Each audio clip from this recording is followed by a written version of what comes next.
Hello and welcome, and it is Saturday the 16th of June 2018, and welcome to the Crypto Day Morning. Although there won't be much to talk about within crypto, I'm going to move Bitcoin into that of silver and then into that of the currency crosses, DXY and the Canadian cross to the US. So we're still hanging in there within this the previous lows twice hit. Once in February, and then again in here. It's got a long ways to go to revert the trend, and it doesn't have a long ways to go to break below the 6,000 level as it stands. And of course the market will do what it does, but the setup of course still is very bearish. Short term, a bullish move, I'd be looking up to this previous level of support as an area for resistance, which would coincide now within the 18 average of highs.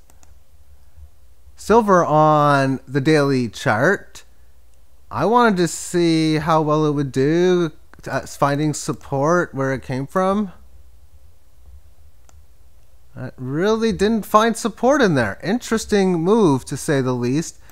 This uptrend still intact, but this was losing well over 3% within the session. When we take a look at how it concluded on the 60-minute time frame for Friday, it pretty much had one of those straight down effects. So it remains, of course, within the choppy neutral action.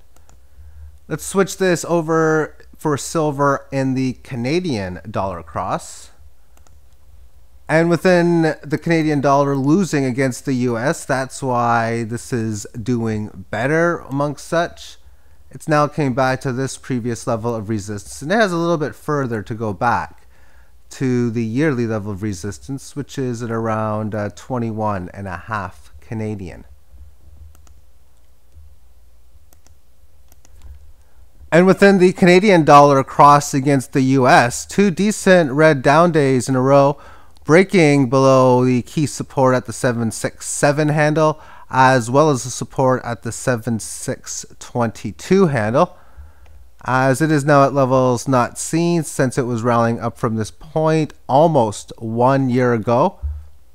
It'll be interesting within the tariffs that has been a tariff trade war, really, as I see it within the two US and Canadian leaders, as I think a lot of this movement is because of such.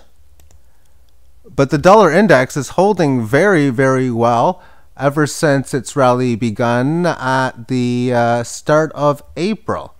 As it has come up to this level, maybe it's going to make an inverted head and shoulders pattern for it's now at the neckline from the November levels. I didn't think it was going to go up this high, but hey, the market's always going to do what it's going to do, so I'm going to expect it further. If it can come back down to about 92, even down to 91.25, and then lift from there, that would create an inverted head and shoulders pattern. In itself, as it stands, even shorter term, it managed to come up to this high on May the 29th with a little bit of a pullback. Now it's back to that level again. That where would we see a projection for a breakout? Well, in this case, we'd be looking to retest this previous area. I predicted this would be a down year. Wasn't surprised that the rally came up to the 92.5 fib, but I have been surprised for its movement since thereafter. Thank you for tuning in and have yourself a great day. Bye-bye.